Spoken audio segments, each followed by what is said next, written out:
Sarah Mitchell wiped the sweat from her forehead as she adjusted her military pack one final time. The Nevada desert stretched endlessly before her, a sea of golden sand and jagged rocks that seemed to mock every living thing that dared enter its domain. She had volunteered for this advanced survival training course, knowing it would push her to limits she had never imagined. What she didn't know was that her fellow trainees had already begun to see her as a threat. The morning sun blazed overhead as the instructor, Sergeant Rodriguez, gathered the 12 candidates around a weathered map spread across the hood of a military jeep. Sarah stood slightly apart from the group, her keen eyes studying every detail of the terrain they would navigate over the next 72 hours. She had earned her place in this elite program through years of dedicated service and exceptional performance in previous training exercises. Her background in Delta Force operations had taught her that preparation could mean the difference between life and death.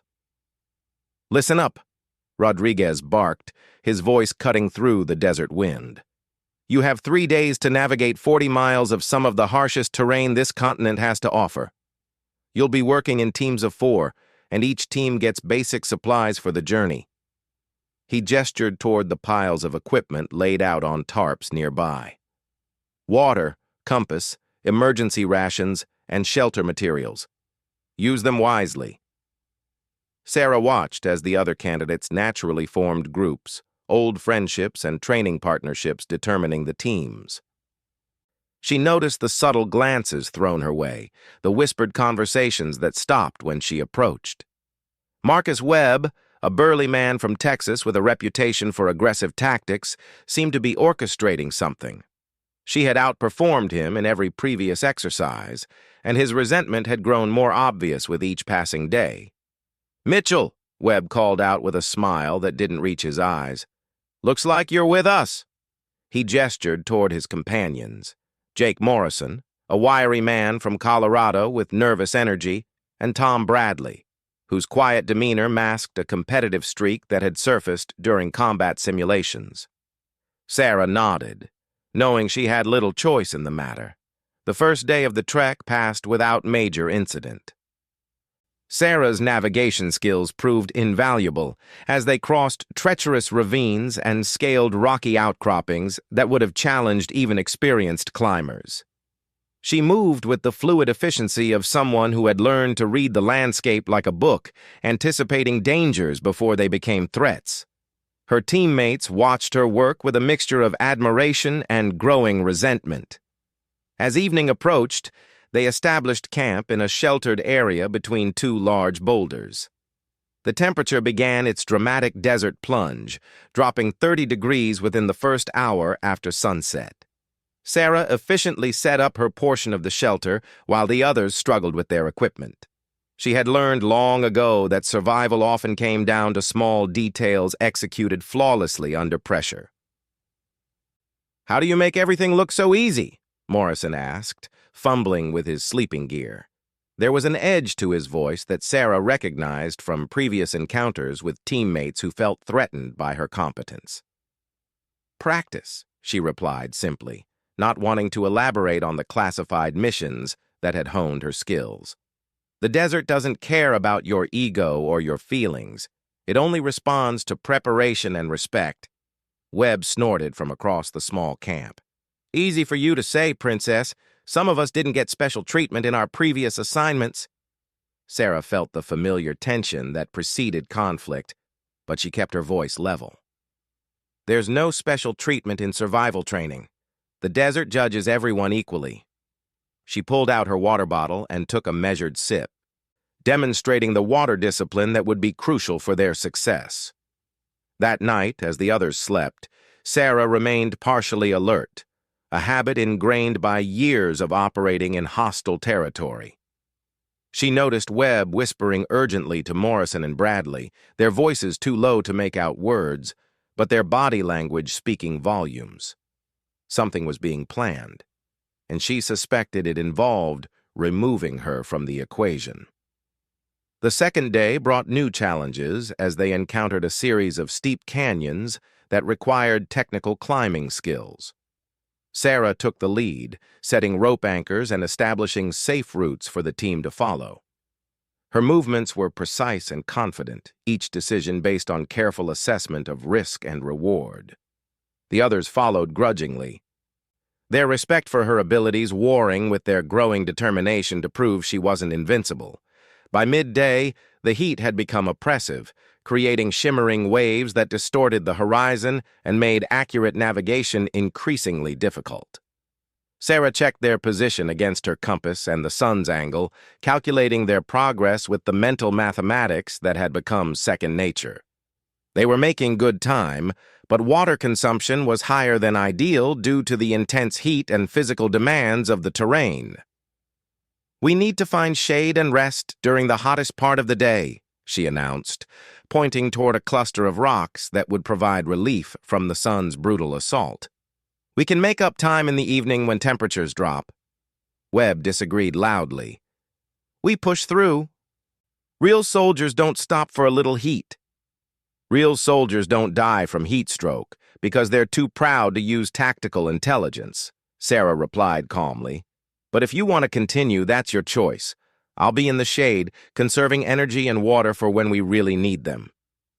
The debate that followed revealed the deeper tensions within the group. Morrison and Bradley found themselves torn between following Sarah's proven expertise and maintaining loyalty to Webb's aggressive leadership style. Eventually, pragmatism won, and they sought shelter during the day's most dangerous hours. As they rested in the narrow shade cast by an overhanging rock formation, Sarah noticed her teammates exchanging meaningful looks and subtle hand signals. Years of operating with elite units had taught her to recognize the signs of a coordinated plan being put into action. She began mentally cataloging her resources and escape routes, preparing for whatever betrayal was coming. The afternoon brought a sandstorm that reduced visibility to mere feet and forced them to take shelter behind their packs. Sarah used the time to review their route and calculate water consumption rates. She realized they were falling behind schedule, but her bigger concern was the growing hostility from her teammates.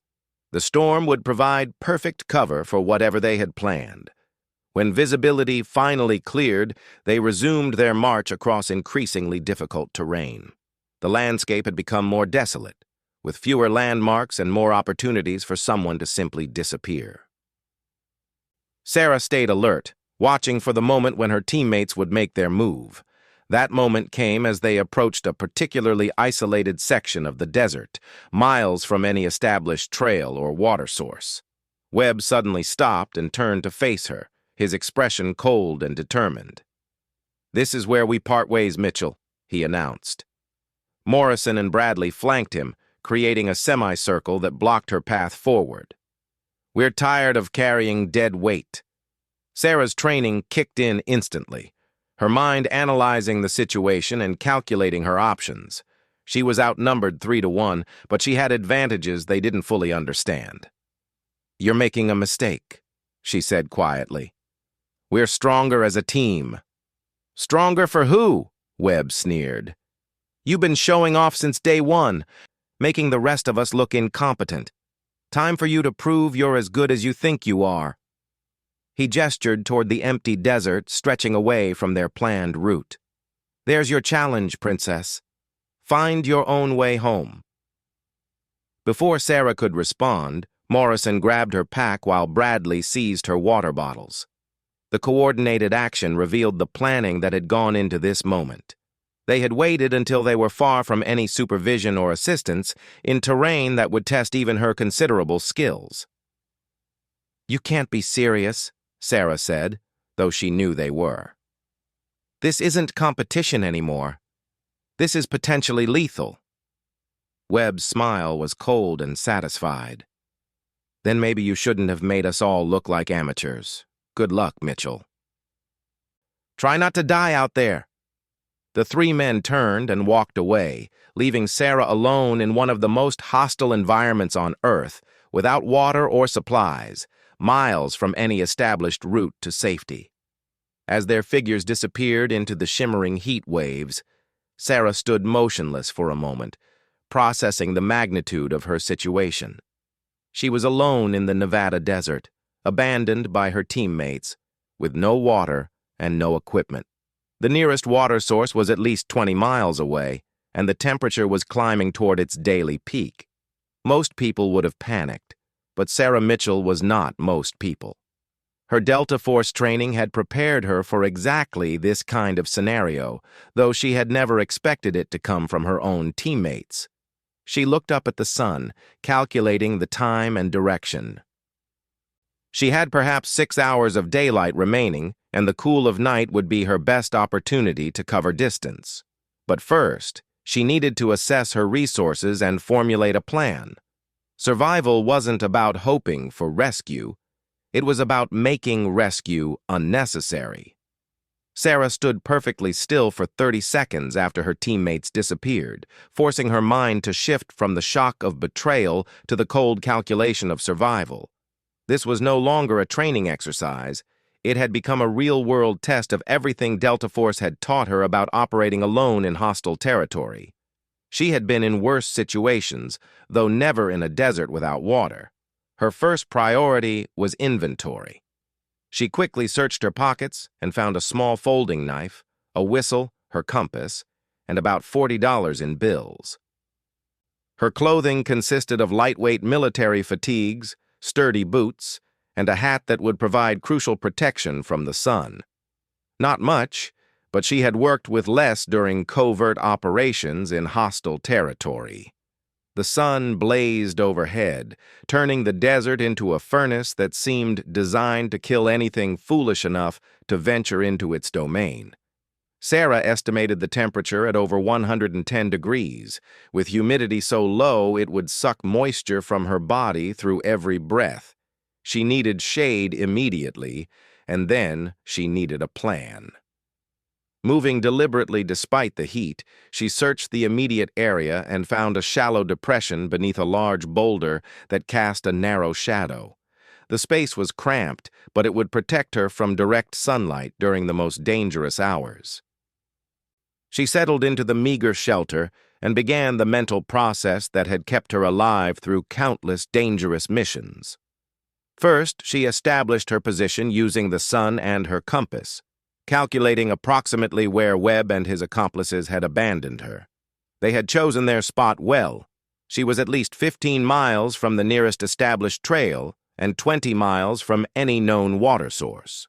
The terrain between her current position and safety was some of the most challenging in the entire training area. Next, she assessed her physical condition. She was already dehydrated from the morning's exertion, and her body was beginning to show the effects of heat stress. Her training told her she had perhaps 18 hours before dehydration became life-threatening. Assuming she could find shade and minimize physical exertion during the hottest parts of the day. But Sarah Mitchell had not survived classified missions in 3 different countries by accepting worst-case scenarios. She began to remember specific techniques from her advanced survival training, methods that were not taught in standard military courses. The instructors had been Delta Force veterans who had survived impossible situations by thinking beyond conventional tactics. Water was her most urgent need, but the desert was not as barren as it appeared to untrained eyes. She remembered lessons about reading the landscape for signs of moisture, techniques used by indigenous peoples who had thrived in these conditions for thousands of years. Small mammals and birds required water sources within a few miles of their territories. Certain plants indicated underground moisture, even in apparently lifeless terrain. She spent the hottest hours of the day conserving energy while scanning the surrounding area for anything that might indicate water.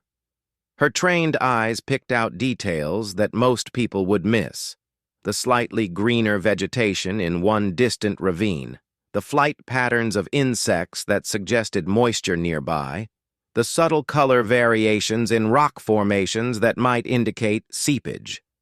As the afternoon sun began its descent, Sarah prepared to move. She had identified 3 potential locations where water might be found, each requiring travel across increasingly difficult terrain. The closest was a rocky ravine about 3 miles southeast, where the vegetation appeared slightly more robust than the surrounding desert. She waited until the sun touched the horizon before leaving her shelter. The temperature dropped rapidly once direct sunlight disappeared, but it would still be several hours before conditions became truly favorable for travel. She moved carefully, placing each step with the precision of someone who understood that a twisted ankle could mean death. The desert at twilight revealed a different character than its daytime brutality. Small sounds emerged from hidden places as nocturnal creatures began their activities. Sarah's enhanced hearing, sharpened by years of tactical operations, picked up the subtle indicators of life that most people would miss. A brief rustle in the rocks to her left might be a lizard. The distant call of a bird suggested water within its flying range. She reached the first potential water source after 2 hours of careful navigation. The ravine was deeper than it had appeared from a distance, with steep sides that would provide excellent protection from wind and sun.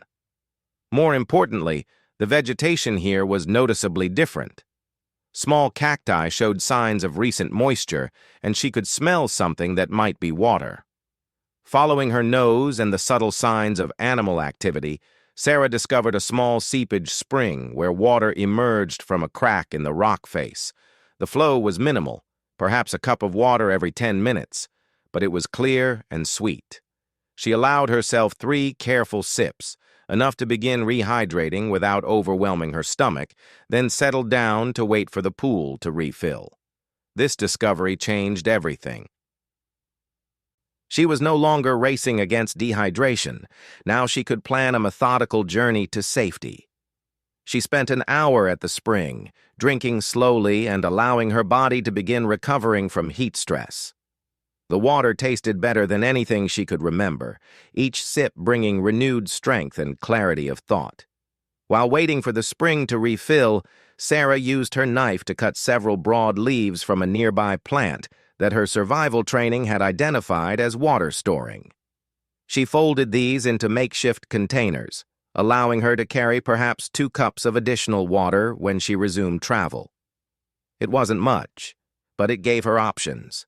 The moon rose full and bright, turning the desert landscape into a silver and black maze of shadows and reflected light.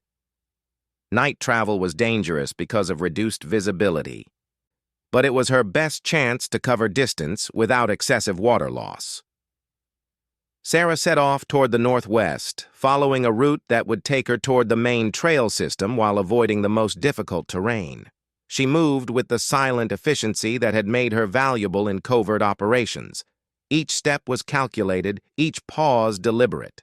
She used every piece of available cover, moving from shadow to shadow like a ghost crossing hostile territory. The techniques that had kept her alive in urban combat zones proved equally effective in the desert wilderness. After 4 hours of night travel, she encountered her first serious obstacle. A deep canyon blocked her route, its sides too steep to climb safely in darkness. She could go around, adding perhaps 6 miles to her journey, or wait for daylight and attempt a direct crossing. Her water supply would last longer if she took the direct route, but the risks were significant. She chose a compromise that demonstrated the flexibility of mind that Delta Force training had developed. Instead of crossing immediately or making a long detour, she would follow the canyon rim until she found a safer crossing point. This decision required careful navigation in difficult terrain, but it offered the best balance of risk and reward. The canyon rim proved treacherous, with loose rocks and hidden crevices that could trap an unwary traveler. Sarah moved slowly, testing each step and using her hands for balance on particularly challenging sections. She had crossed similar terrain during mountain warfare training, but never while dehydrated and carrying minimal equipment. After 2 miles of rim travel, she found what she was looking for: a natural bridge where falling rocks had created a narrow path across the canyon. The crossing was perhaps 50 feet long and no more than 3 feet wide at its narrowest point, but it would save her hours of travel and precious water. She waited for a cloud to pass over the moon, reducing the glare that might interfere with her depth perception, then began the crossing. Each step required complete focus, with her arms extended for balance and her eyes fixed on the path ahead. The canyon yawned beneath her feet, a black void that would mean certain death if she fell. Halfway across, a section of rock shifted under her weight. For a terrifying moment, she felt herself beginning to fall toward the canyon floor far below. Training took over instantly, her body automatically adjusting its position while her hands shot out to grip whatever solid support was available. She managed to catch herself on a protruding rock, her heart pounding as she regained her balance. The rest of the crossing passed without incident, though her hands were scraped and bleeding by the time she reached solid ground. She took a moment to treat the minor injuries with strips torn from her shirt, knowing that any wound could become dangerous in the desert environment. Dawn found her still moving, though more slowly now as fatigue began to overcome adrenaline. She had covered nearly 12 miles during the night, making better time than she had dared hope. More importantly, she had reached a section of the desert that offered better shelter and more abundant signs of water. The landscape here was different, with more vegetation and several dry stream beds that suggested seasonal water flow. Sarah's trained eyes identified multiple indicators that water might be found with careful searching. She also noticed animal tracks in the sandy areas, further evidence that she was approaching a more hospitable environment. As the sun climbed higher, she found shelter in a grove of small trees that had somehow found enough water to survive in the hostile environment. The shade was blessed relief after hours under the open sky, and the slightly higher humidity suggested that water was nearby. Her second day alone in the desert was beginning, but Sarah Mitchell was no longer simply surviving. She was executing a plan that would take her safely home, using skills that most people could never imagine possessing. The men who had abandoned her thinking she would perish had underestimated the true power of elite military training. She was not just surviving, she was demonstrating what happened when Delta Force preparation met desperate circumstances. Sarah awoke from a brief rest as the sun reached its peak, her internal clock precisely calibrated from years of military operations. She had allowed herself exactly 2 hours of sleep in the shade of the small grove, enough to restore some energy without losing valuable travel time during the cooler evening hours. Her body felt better than it had any right to feel after 36 hours in the desert with minimal water and food.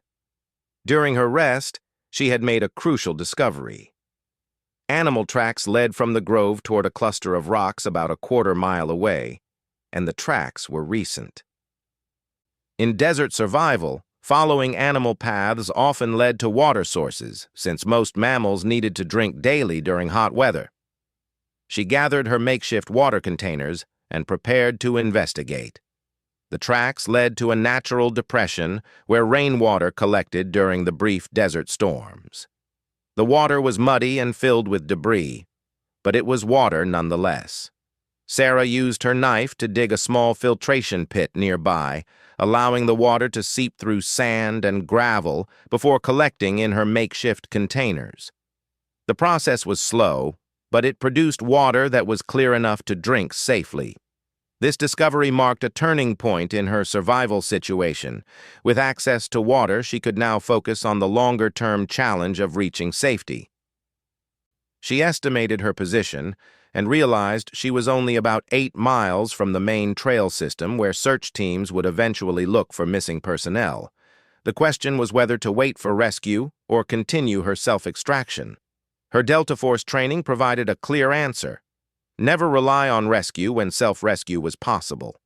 Search teams might take days to reach this remote area, and there was no guarantee they would find her even if they came close. She would continue moving toward safety, using every skill she had learned in unconventional warfare training. As afternoon shadows began to lengthen, Sarah prepared for what she hoped would be her final night in the desert. She had fashioned a more effective water carrier from plant materials and had discovered several types of edible vegetation that would provide some nutrition. More importantly, she had developed a detailed plan for reaching the main trail system before dawn. Her route would take her across the most challenging terrain she had yet encountered, including a section known as the Devil's Garden, where twisted rock formations created a maze that had confused even experienced hikers. But she had advantages that most lost travelers lacked. Her navigation skills were precise enough to maintain bearing even in complete darkness, and her understanding of tactical movement would help her traverse the difficult terrain safely. The moon rose later on her second night, providing less light but also less chance of being spotted if search teams were already looking for her teammates. Sarah moved like a shadow across the landscape, using every piece of cover and avoiding the open areas where she might be silhouetted against the sky. Her movements were silent and efficient, each step placed with the precision of someone who had learned to move through hostile territory undetected. The Devil's Garden lived up to its reputation. The rock formations seemed designed to confuse and disorient travelers, with passages that led to dead ends and paths that curved back on themselves. Sarah used her compass constantly, taking bearings every few hundred yards and marking her route mentally so she could backtrack if necessary. The techniques she had learned for urban navigation proved invaluable in the rocky maze. 3 hours into her night movement, she encountered something that made her freeze instantly. Voices carried across the still desert air, speaking in low tones that suggested people trying to move quietly. Her first thought was that search teams had arrived, but something about the voices made her cautious. She moved closer carefully, using every stealth technique she had mastered. Hidden behind a cluster of rocks, she observed 3 figures moving through the desert with military precision. It was Webb, Morrison, and Bradley, and they were clearly searching for something, or someone. Their conversation, when she could catch fragments, revealed that they had returned to look for her body, wanting to stage the scene to make her disappearance look like an accident. Sarah's blood ran cold as she realized the full extent of their betrayal. They had not simply abandoned her in a moment of competitive cruelty. They had planned to eliminate her from the beginning, and now they were trying to cover their tracks. The survival situation had become something far more dangerous. She watched them search the area where they had left her, their confusion growing as they found no trace of her presence. Webb was becoming increasingly agitated, his voice rising despite Morrison's attempts to keep him quiet. They had expected to find her collapsed or dead from dehydration, not completely vanished without a trace. "She should be here," Webb hissed. "Nobody could survive out there without water." "Maybe the coyotes got her," Bradley suggested nervously. "Scattered the remains." Sarah smiled grimly in her hiding place. They had no idea what they were dealing with. While they stumbled around in the darkness, making noise and revealing their position, she moved silently to higher ground, where she could observe their search pattern. Her Delta Force training had included extensive instruction in surveillance and counter-surveillance, skills that were proving invaluable now. She watched them search for another hour, their frustration growing as they found no evidence of her fate. Finally, Webb made a decision that revealed both his desperation and his stupidity. He pulled out a radio and called their instructor, reporting that they had lost contact with Sarah during the night and were searching for her. The radio conversation that followed told Sarah everything she needed to know. Webb was claiming that Sarah had become separated from the group during a sandstorm and that they had been searching for her since dawn. Morrison and Bradley were backing his story, describing their desperate efforts to find their missing teammate. Sarah realized she now had 2 choices. She could reveal herself and expose their lies, but that would put her in immediate physical danger from 3 men who had already proven willing to kill. Or she could continue her journey to safety and let them face the consequences of their actions when she appeared alive and able to tell the true story. The decision was easy. She would complete her self-extraction and deal with the betrayers once she reached safety. But first, she would gather evidence of their conspiracy. Using skills learned in intelligence operations, she moved closer to their position and used her knife to mark rocks near where they were searching, leaving subtle signs that would be meaningful to investigators but invisible to untrained eyes. As the three men finally gave up their search and headed back toward the main trail, Sarah shadowed them from a safe distance. Their conversation revealed the full scope of their plan, including their intention to claim that she had been emotionally unstable and had wandered away from the group despite their efforts to help her. Sarah let them get well ahead before resuming her own journey toward safety. The irony was perfect. While they stumbled through the desert making noise and leaving obvious tracks, she moved silently behind them, gathering intelligence and preparing her counterattack. They thought they had eliminated a threat, but they had actually created an enemy who possessed skills they could never match. Dawn was breaking as Sarah reached the main trail system. She could see the base camp in the distance, with vehicles and personnel moving about in what was obviously a search and rescue operation. Webb and his accomplices had reached safety hours earlier and were probably giving detailed statements about their missing teammates' tragic disappearance. She paused at the edge of camp, taking a moment to clean herself up and prepare her approach. Her appearance would tell part of the story. She looked like someone who had spent 2 days surviving in the desert, but she was clearly alive and functional. More importantly, she was carrying evidence that would expose the lies already being told about her disappearance. Sarah walked into camp with the confident bearing of a soldier completing a successful mission. Conversation stopped as personnel noticed her approach, their expressions shifting from surprise to amazement as they recognized who they were seeing. Sergeant Rodriguez ran toward her, his face showing relief mixed with confusion. "Mitchell, thank God you're alive. Where the hell have you been? Your teammates said you disappeared during a sandstorm." Sarah looked directly at Rodriguez, then let her gaze sweep across the camp until she spotted Webb, Morrison, and Bradley standing near a command tent. Their faces showed shock, fear, and growing panic as they realized their carefully constructed lies were about to collapse. "I need to speak with you privately, Sergeant," Sarah said calmly. "I have a detailed report about what really happened out there, and I think you're going to find it very interesting." As she walked toward the command tent, Sarah felt the satisfaction that came from completing a mission against impossible odds. She had not merely survived abandonment in one of the harshest environments on Earth. She had turned a potentially fatal betrayal into a demonstration of why Delta Force training produced soldiers who could overcome any challenge. Behind her, she could hear Webb frantically trying to explain to Morrison and Bradley how their story was going to hold up against her testimony.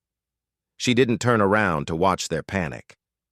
She had more important things to do, like filing a report that would end their military careers and possibly put them in federal prison.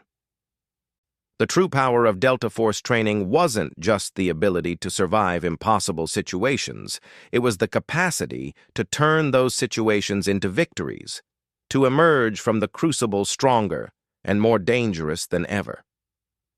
Webb and his accomplices had learned that lesson far too late to save themselves from the consequences of their actions. As Sarah began her debriefing, she reflected on the irony of her situation. The men who had tried to destroy her had actually given her an opportunity to demonstrate capabilities that few people would ever witness. She had survived, she had gathered intelligence, and now she would ensure that justice was served.